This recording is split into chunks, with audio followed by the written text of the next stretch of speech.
Good afternoon, 7th graders. Mr. Brennan here to go through our work from yesterday.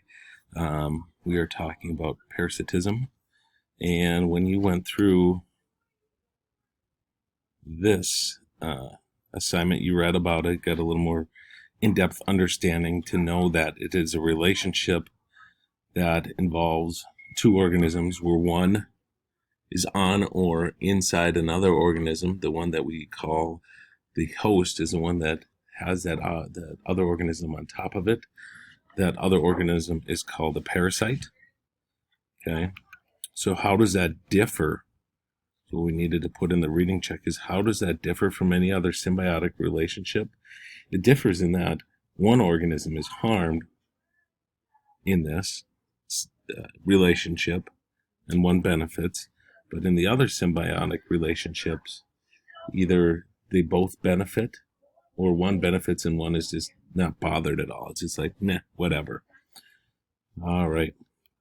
So the other part that we had to do on this is we had to come down and identify which was the parasite and which was the host.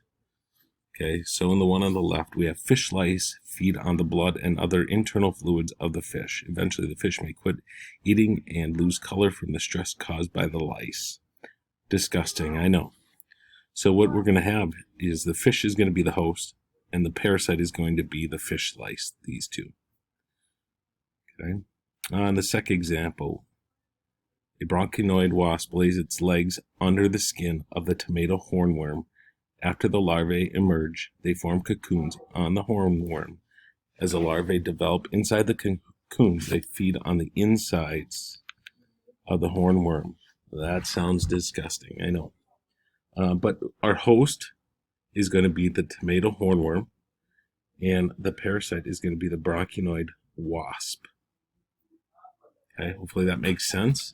We're going to jump over to the mutualism and commensalism activity that I had you do. So on the first one, we have hummingbirds feed on nectar deep within a flower. While the bird sips the flower, pollen rubs off on the hummingbird. The bird carries it to another flower. This one, I feel, is mutualism because they're both benefiting. The hummingbird is getting the nectar, where the flower's pollen is being transported so it could carry on.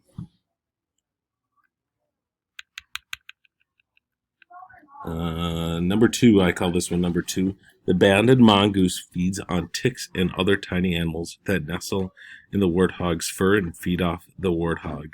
I also think that that one is mutualism. My reasoning is the banded mongoose gets the ticks and the other tiny animals off the warthog, so it's getting an easy access to food, and the warthog is benefiting in that it's getting all those nasty bugs and insects off of them.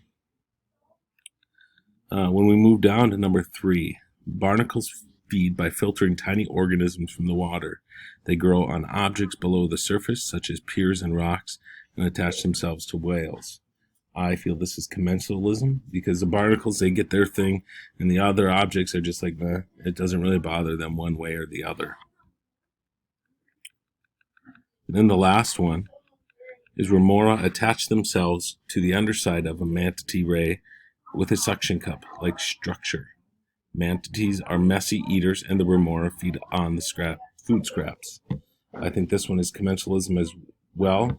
The remora, they're the ones that are benefiting, and they're getting the food scraps that the manatee ray misses with that. And the manatees, they're just kind of like, whatever. Hopefully that helped explain that, and you understand mutualism, commensalism, and parasitism.